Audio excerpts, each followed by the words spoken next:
Donc moi j'ai été, parce que je suis à la retraite depuis 2 ans maintenant, j'ai été chef de service d'un service de médecine gériatrique au CHU de Bordeaux et pendant 2 mandats responsable et chef du pôle de gérontologie clinique.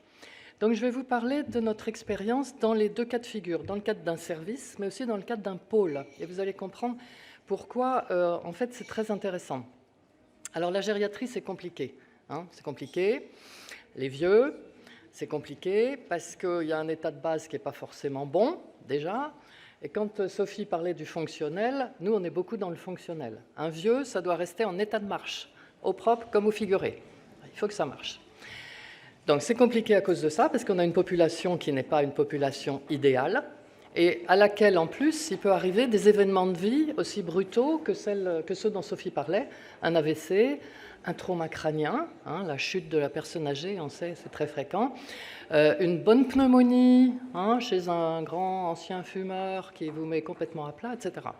Donc c'est une médecine qui est compliquée, et vous ajoutez à cela le fait que dans un CHU aussi renommé que celui de Bordeaux, parce que je vous rappelle qu'on est quand même numéro 1, blablabla, dans tous les trucs, bref, dans un CHU aussi renommé, vous imaginez bien que la gériatrie, eh ben, ce n'est pas la préoccupation numéro 1 de nos directeurs et de nos chers collègues et néanmoins amis. Donc, on a essayé, et là je vais parler comme Joël, on a essayé de proposer de mener une vie bonne dans un contexte pas forcément bon. Voilà, donc c'était un peu mon objectif quand j'ai pris le pôle. Alors, c'est très intéressant d'avoir un pôle monothématique, parce que d'emblée, quand il y a eu l'instauration des pôles, notre directeur général a dit « Oh, la gériatrie, il faut que ce soit un seul pôle. Hein. On ne va quand même pas mélanger ça aux autres. Bon, donc un seul pôle. » Mais en même temps, c'est très commode, c'est très intéressant d'avoir un pôle monothématique, hein, parce qu'on peut créer une unité. On travaille tous avec des personnes âgées, même si on ne fait pas tout à fait la même chose. Et donc, vous voyez, c'est un gros pôle avec 2 services de médecine gériatrique traditionnels, hein, comme des services de médecine interne, 2 services de médecine post-urgence en aval des 2 sites d'urgence du CHU de Bordeaux, parce qu'en fait, il y a 4 hôpitaux différents, des équipes mobiles de gériatrie qui sont aux urgences et qui vont aussi dans les services pour aider à dénouer des situations un peu complexes, un service de soins de suite et réadaptation gériatrique de 40 lits, dont 20 sont dédiés à la rééducation neurogériatrique, et puis des soins de longue durée, vous voyez, un gros service de soins de longue durée, et 2 EHPAD, dont l'un a une spécificité pour prendre en charge les personnes atteintes de maladie d'Alzheimer, spécialement les déambulants, qui posent des problèmes, hein, je ne vous fais pas de dessin, partout dans tous les services, et même dans les EHPAD, quand elles ne sont pas structurées géographiquement, pour contenir la déambulation et les idées parfois un peu baroques de ces personnes. Donc, un personnel médical très important, on peut en rêver, 3 PUPH, 1 MCUPH, 15 PH, 3 chefs de clinique, des internes pas mal, des étudiants hospitaliers à foison, et le personnel paramédical, je ne sais même plus combien il y en avait à l'époque, mais c'était quand même assez important, même si on n'est pas particulièrement gâté, j'insiste quand même là-dessus. Et difficulté supplémentaire, on était installé sur 4 hôpitaux différents, puisqu'on avait dit la gériatrie, pour qu'elle soit reconnue dans le CHU, il faut qu'elle soit présente partout pour aider nos collègues à prendre en charge correctement les personnes âgées et inculquer sur place une culture gériatrique. Voilà, c'était l'idée de départ. Et donc, cette quand même distance aurait pu favoriser des dissensions, des manières de fonctionner extrêmement différentes, une fragmentation entre les médecins. Et ça, moi, quand j'ai pris la tête du pôle, c'était vraiment ce que je voulais éviter. Et donc, je vais vous montrer comment, à partir d'une idée qui n'était pas du tout au départ celle de s'intéresser à la qualité de vie des soignants, mon idée, moi, c'était de faire l'unité des médecins et des équipes soignantes dans un monde compliqué sur 4 sites différents, c'était de créer une sorte de bloc unitaire où on se défendrait entre nous des attaques des autres et où on ne laisserait personne s'immiscer dans de potentiels différents qui auraient pu exister entre nous. Vous voyez ce que je veux dire? Donc ça, c'était mon idée de départ. Et je vais vous montrer comment, année après année, pour en finir, on a évolué vers tout à fait autre chose. Donc, pour revenir sur ce que disait Sophie, il y a beaucoup de points de comparaison entre la gériatrie et la médecine physique. Les staffs pluriprofessionnels hebdomadaires, c'est traditionnel depuis très longtemps. Voilà. Donc, chez nous, on l'a fait une fois par semaine dans chaque unité. Une unité, c'est un demi-service, c'est-à-dire à peu près 20 lits, 19-20 lits. Ces staffs, ils réunissent tous les professionnels qui interviennent auprès des patients, ou au moins un représentant de chaque profession, parce que pendant ce temps-là, il faut quand même que les toilettes se fassent, le service marche.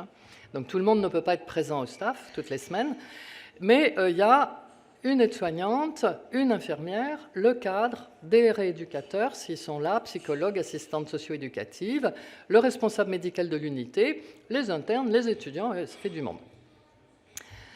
Alors, je mets quel que soit leur pôle d'appartenance, parce que la vie à l'hôpital étant très compliquée, tout le monde n'appartient pas officiellement au pôle de gérontologie. Par exemple, les rééducateurs, ils ont leur pôle de rééducation qui est transversal sur 2 services de l'hôpital. Les assistantes socio-éducatives, il est hors de question qu'elles soient dans un pôle avec des médecins. Elles ont leur pôle à elles, voyez, très soutenu par la direction, etc., etc. Mais dans les staffs pluriprofessionnels dont l'objectif c'est de parler des patients, tout le monde est là, quel que soit son pôle d'affectation officielle, parce qu'on est là autour des patients. Donc, l'objectif, c'est les patients. Quel est leur état à l'entrée? Quelle est leur évolution? Quel est leur projet de sortie?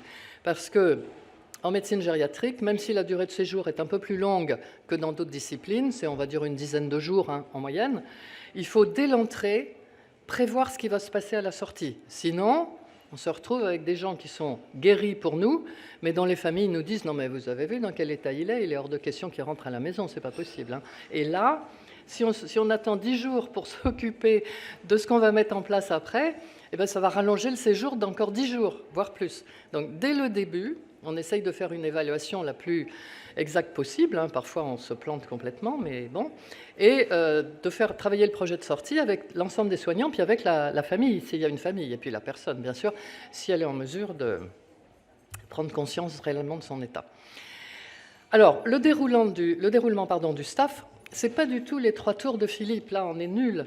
C'est d'abord l'interne qui présente le patient, et ensuite on fait un tour de table des soignants et de ceux qui connaissent le patient, parce qu'ils ne connaissent pas forcément tous, comme ça se renouvelle quand même assez vite. Et puis on va prendre des décisions sur tel ou tel point, le diagnostic, le traitement, l'avenir, enfin peu importe. Et alors le vrai problème, ce sont les transmissions qui sont mal faites ou qui n'ont pas pu être lues avant le staff. Donc on a par exemple une infirmière qui dit « Oh ben non, mais lui je ne le connais pas parce que je n'étais pas là hier ». Voilà, alors ça c'est assez casse-pied parce qu'on essaye de donner la parole à tout le monde, mais on se rend compte que parfois les gens ne savent pas quoi dire, parce que bon c'est pas bien grave, on y arrive. Donc voilà, un seul tour, pas 3. Et puis à vrai dire, tout le monde parle un peu en même temps, il faut bien dire ce qu'il y a. Vous savez, la gériatrie, c'est un monde très féminin, donc on est assez bavard quand même. Voilà. Alors, je reviens à mon obsession qui était de créer l'unité entre les médecins. Les médecins hospitaliers sont des gens compliqués, vous le savez. Il y a des caractères pas toujours très faciles. Il y a certaines personnalités qui peuvent être un peu borderline. Bon, il faut faire avec. Il faut faire avec. Et donc, tous les lundis matins à 9h, réunion de tous les médecins de toutes les unités. Donc, comme on est sur 4 sites, pour éviter que les gens perdent du temps dans les transports, on fait ça en visioconférence. Donc, on a une belle salle de visio qui a été équipée, déjà même avant le Covid, parce qu'on s'est lancé dans la télémédecine il y a très longtemps. Donc, on a une belle salle de visio. Donc, tout le monde se retrouve à 9h et on partage, les informations de la CME, puisque le chef du pôle, par nature, est à la CME.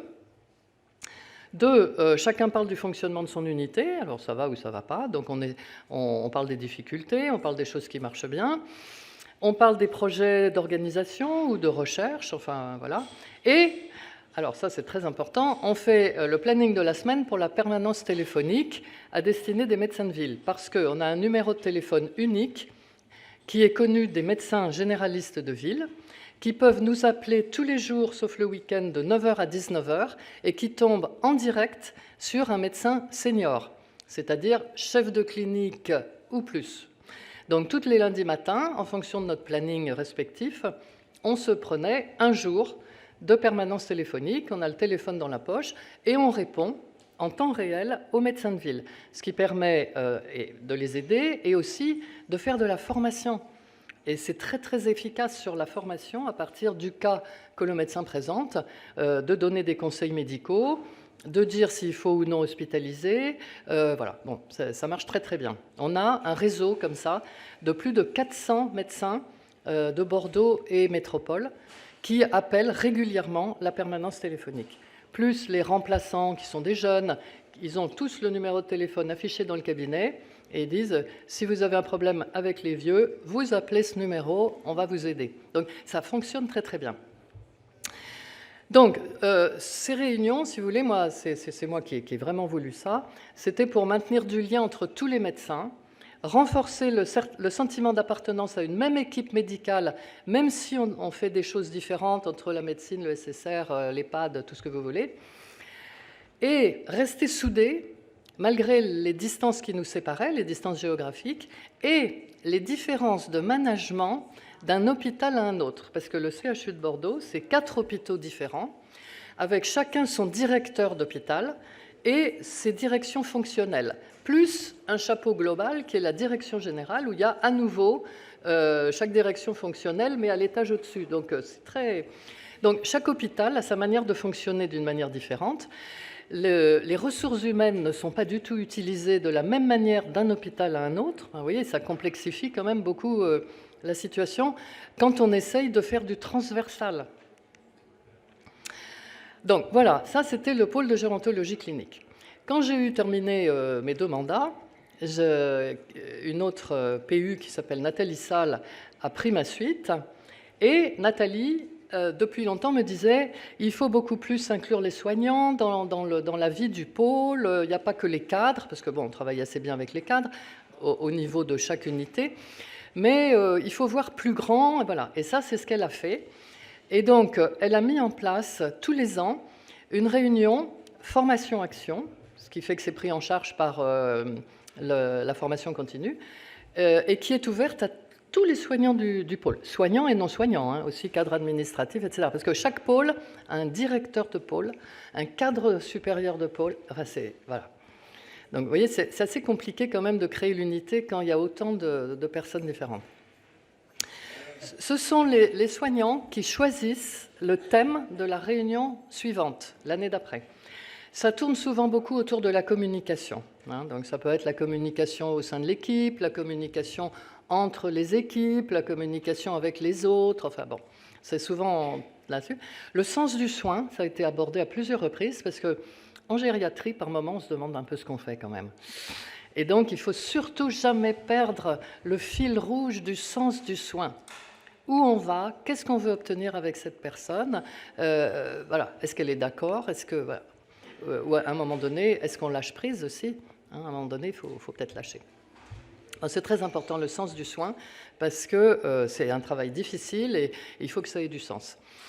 Les communications sont faites par les soignants. Alors, il y en a qui sont très aptes à ça, qui aiment bien. Il y en a d'autres qui sont plus timides, mais bon, on les laisse faire comme ils veulent.